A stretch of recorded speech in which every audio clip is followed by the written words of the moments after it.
እንደሚታወቀው የትራምፕ መንግስት እኛ በአሜሪካ ለምንገኝ ስደተኞች ኢትዮጵያን የሚያስጨንቁ ደስ የማይሉ እንዲሁም በሰላም እስከ መቼ መኖር እንደምንችል በማናውቅበት እርግጠኛ በማንሆንበት ደረጃ እስክንሆን ድረስ የሚያደርጉ በርካታ ህጎችን አውጥቷል። በዚህም በአሜሪካ በርካታ ስደተኞች ሲገደሉ፣ ሲታሰሩ እንዲሁም ወደ የሀገራቸው ዲፖርት ሲደረጉም ጭምር ተመልክተናል። ነገር ግን ካለፈው ሳምንት ወደዚህ በአሜሪካ ለምንገኝ ኢትዮጵያን እንዲሁም አጠቃላይ ስደተኞች ደስ የሚሉ ነገሮች እየተሰሙ ይገኛሉ። ፍርድ ቤቶች ለእኛ መወገን ጀምረዋል። ጠበቆችና የህግ አካላትም ሳይቀሩ ለእኛ መወገን ከኛ ጎን መቆም ጀምረዋል። በዛሬ ቪዲዮም በአሜሪካ ለምትገኙ ኢትዮጵያን እጅግ የሚያስደስቱ 5 ሜጀር አፕዴቶች ወጥተዋል። 5 የሚያስደስቱ ህጎች ወጥተዋል። ስለዚህ አንድ በአንድ አምስቱንም በዲቴል የምነግራችሁ ይሆናል። ነገር ግን ከዛ በፊት እኔ ለማታውቁኝ ሰዎች ጆሲ ይባላለሁ። እንደዚህ አይነት ከስራ ጋር ከቪዛ ጋር እንዲሁም ከዩኤስ ኢሚግሬሽን ጋር የተገናኙ ቪዲዮዎች ነው ማዘጋጀው። ስለዚህ እንደዚህ አይነት ቪዲዮዎችን ማግኘት የምትፈልጉ ሰዎች ሁላችሁም ቻናሉን ሰብስክራይብ ማድረጋችሁ እንዳትረሱ። ቪዲዮም ከመጀመሩ በፊት ሁላችሁም ላይክ እያደረጋችሁ መጀመራችሁ እንዳትረሱ። ወደ ጉዳያችን እንግባ። የዚህን ዌብሳይቱን ሊንክ ዲስክሪፕሽን ቦክስ ውስጥ ወይም የኮሜንት መጀመሪያ ላይ አስቀምጥላችኋለሁ። ሁልጊዜ እንደማደርገው እኔ ካስረዷችሁ ወይም እኔ ካብራራውላችሁ በተጨማሪ ዲቴል የሆነ ኢንፎርሜሽን በራሳችሁ ማግኘት የምትፈልጉ ሰዎች ያስቀመጥኩላችሁ ሊንክ መጠቀም ትችላላችሁ። ያስቀመጥኩላችሁ ሊንክ ተጠቅማችሁ ስትመጡ ዌብሳይቱ ልክ በዚህ በምትመለከቱት መልኩ ነው የሚከፍተው። እዚህ ጋር እንደምትመለከቱት ቢግ ዊን ፎር 2026 5 ሜጀር አፕዴት የሚል አለ። እዚህ ጋር የምትመለከቱትን የትራምፕ ኢሜጅ ወይም እዚህ ጋር ያለውን ታይትል አንድ ጊዜ መንካት ትችላላችሁ። ራሱ ሪዳይሬክት አድርጎ ወደ ውስጥ ፔጅ እንዲያስገባ ነው። እዚህ ጋር በምትመለከቱት መልኩ ራሱ ዳይሬክት አድርጎ ወደ ውስጥ ፔጅ አስገብቶናል። መግቢያ ላይ የነገርኳችሁ አምስቱም የሚያስደስቱት ህጎች ማለትም እኛ ስደተኞችን ኢትዮጵያንን የሚረዱ የሚጠቅሙ በጣም የሚያስደስቱት አዳዲሶቹ ህጎች ወይም ማሻሻያ የተደረገባቸው ህጎች እዚህ ጋር ተዘርዝረው ተቀምጠዋል። አንድ በአንድ እየገባን እንመለከታቸዋለን። ከነሱ መካከል የመጀመሪያው ምንድነው የሚለውን በምንመለከትበት ጊዜ እዚህ ጋር እንደምትመለከቱት ራፒድ ፕሮሰሲንግ ታይም ይላል። ይህ ምን ማለት ነው? ጉዳዮች የሚያዙበት ፍጥነት ማለትም ኬዞች የሚያዙበት የፕሮሰሲንግ ታይም ወይም ኬዞች የሚያዙበት ሂደት ፍጥነት እንዲኖረው ተደርጓል። ይህ ማን ማለት ነው? እያንዳንዱ ፕሮሰስ ማለትም እያንዳንዱ የቪዛ ፕሮሰስ ለምሳሌ ግሪን ካርድ አፕላይ አድርጋችሁ የምትጠብቁ ሰዎች ልትሆኑ ትችላላችሁ። ወይም ደግሞ አሳይለም አፕላይ ያደርጋችሁም ልትሆኑ ትችላላችሁ። ወይም አሳይለም ሲክ እያደረጋችሁ ያላችሁ ሰዎች ወይም አጠቃላይ ማንኛውም አይነት የኢሚግሬሽን ጉዳይ እየጠበቃችሁ ያላችሁ ሰዎች ጉዳዩ ፍጥነት እንዲኖረው ተደርጓል። ቀደም ሲል ከ18 እስከ 24 ወር የሚፈጁ የነበሩ ጉዳዮች ሳይቀሩ አሁን ፈጠን እንዲሉ ማለትም የቤተሰብ ፕሮሰስን ጨምሮ ማለት ነው የቤተሰብ ፕሮሰስን ጨምሮ ፈጠን እንዲሉ መደረጋቸው ማለትም አሁን ይህን ጃንዋሪን ወር ከጨረሰን በኋላ በፌብሩዋሪ 1 ጀምረው ይህ ነገር ተግባራዊ እንደሚሆን ተገልጿል። እንደነገርኳችሁ ከዚህ በፊት ሚኒመም የሚፈጀው 24 ወር ነው ወይ ደግሞ በቃ በትንሹ ኦልሞስት ሲጀምር ገና ከ18 እስከ 24 ወር ያስጠብቃል። ማንኛውም የቤተሰብ ፕሮሰስ ወይም ደግሞ አጠቃላይ ማንኛውም አይነት ኬዞች አጭር ጊዜ የሚባል ነገር የለም። ስለዚህ ይህን ነገር ብዙ ሰው እያማረረ ማለትም ብዙ ስደተኞችን ብዙ ወደ አሜሪካ መግባት የሚያስቡ ወይ ደግሞ ቤተሰቦቻቸውን ማምጣት የሚያስቡ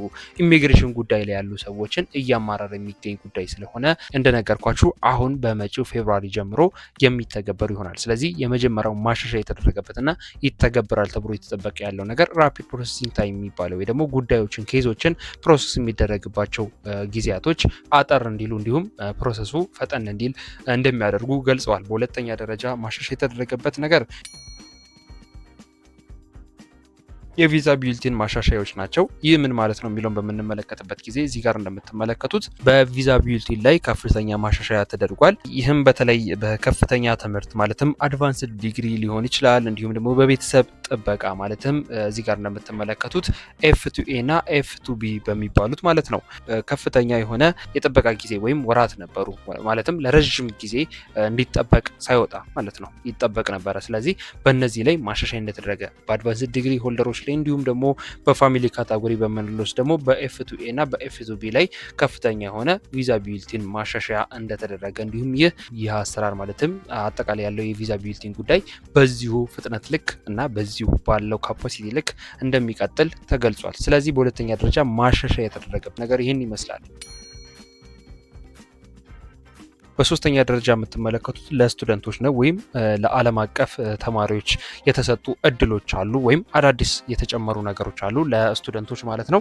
እነሱ ምንድናቸው ማለትም የተጨመሩት ነገር ምንድናቸው የሚሉትን በምንመለከትበት ጊዜ እዚህ ጋር እንደምትመለከቱት STEM የሚባለው ወይም በሳይንስ በቴክኖሎጂ በኢንጂነሪንግ እና በመሳሰሉት ማለትም ማትስን ጨምሮ ማለት ነው በመሳሰሉት ትምህርት ላይ ያላችሁ ተማሪዎች የስራ ፍቃድ ጊዜያቸው እንዲራዘም ተደርጓል። እንደነገርኳችሁ ኢንተርናሽናል ተማሪ ሆናችሁ የሆናችሁም ዓለም አቀፍ ተማሪ ሆናችሁ በትምህርት ወደ አሜሪካ የመጣችሁ ማለት ነው እንደነገርኳችሁ በእነዚህ በዘረዘርኩላችሁ ካቴጎሪ ውስጥ ከሆናችሁ ወይም የትምህርት ፊልዳችሁ በነዛ ውስጥ ከሆነ የስራ ፍቃዳችሁ እንዲራዘም ተደርጓል። ወይም ደግሞ በእነዚህ ፊልድ ውስጥ ያለ ተማሪ የስራ ፍቃዱ ረዥም ጊዜ እንዲደረግ ተደርጓል። ይህም በአርቲፊሻል ኢንተለጀንስ እና በባዮቴክኖሎጂ በሚባሉ ዘርፎች ትምህርታቸውን ላጠናቀቁ ተማሪዎች ትልቅ የሚባል እድል መሆኑ እየተገለጸ ይገኛል። ስለዚህ እንደነገርኳችሁ ስቱደንቶች ማለትም ለኢንተርናሽናል ስቱደንቶችም ጭምር አዳዲስ አፕዴቶች እየተደረጉ ይገኛሉ።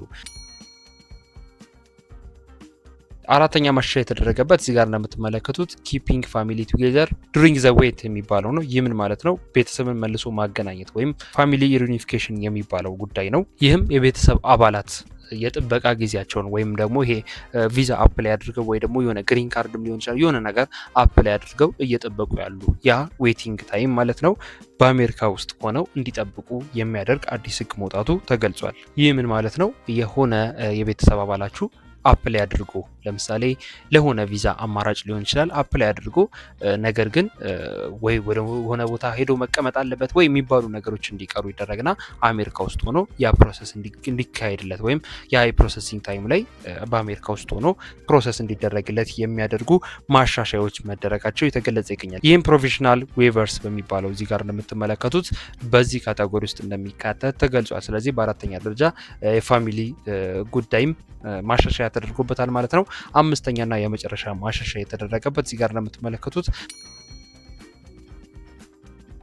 ፕሮፌሽናል ላይሰንስ ፎር ዲኤሲኤ ኤንድ ድሪመርስ የሚባለው ጉዳይ ነው። ይህም ምን ማለት ነው የሚለውን በምንመለከትበት ጊዜ የትምህርትና የሙያ ፍቃድ እድሎች ላይ የሚያወራ ጉዳይ ነው። እንደ ዲኤሲኤ ወይም ደግሞ እዚህ ጋር እንደነገርኳችሁ ታይትሉ ላይ ማለት ነው ዲኤሲኤ እና ድሪመርስ በሚባሉት ተጠቃሚዎች አሉ ስደተኞች ማለትም በጤና ወይም በህግ እና በመሳሰሉት አይነት የትምህርት ዘርፎች የሙያ ፍቃድ እንዲያገኙ የሚያደርግ አዲስ ህግ ነው ወይ ደግሞ ማሻሻያ ተደረገበት ማለት ነው። እንደነገርኳችሁ በጤና በህግ እንዲሁም በእነዚህ አሁን በነገርኳችሁ አይነት ዘርፎች ውስጥ የሚጠቃለሉ የትምህርት ውጤት ካላችሁ ወይም የትምህርት ማስረጃዎች ካላችሁ የሙያ ፍቃድ እንድታገኙ ማለትም በዛ ዘርፍ እንድትሰሩበት ተንቀሳቅሳችሁ መስራት እንድትችሉ የሚያደርግ አዲስ ህግ ነው ማለት ነው። ስለዚህ ማሻሻያ የተደረገባቸው አምስቱ ህጎች ማለትም ማሻሻያ የተደረገባቸው አፕዴት የተደረጉት ህጎች እነዚህን ይመስላሉ። እጅግ በጣም የሚጠቅሙና ሰፖርት ሊያደርጉን የሚችሉ ህጎች ናቸው ለኛ ለስደተኞች ማለት ነው። ስለዚህ በአሜሪካ የምንገኝ ስደተኞች እጅግ በጣም ይጠቅመናል እንዲሁም ያስደስተናል ብዬ ተስፋ አደርጋለሁ።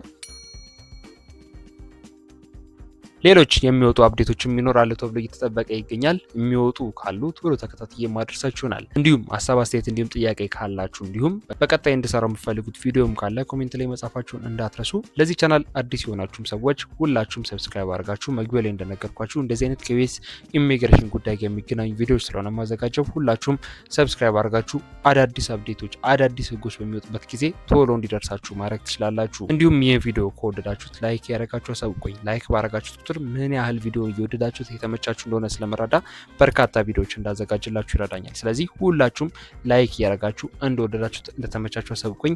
በቀጣይ በሌላ ቪዲዮ አገኛችኋለሁ። ለሁላችሁም መልካም እድል መልካም ጊዜ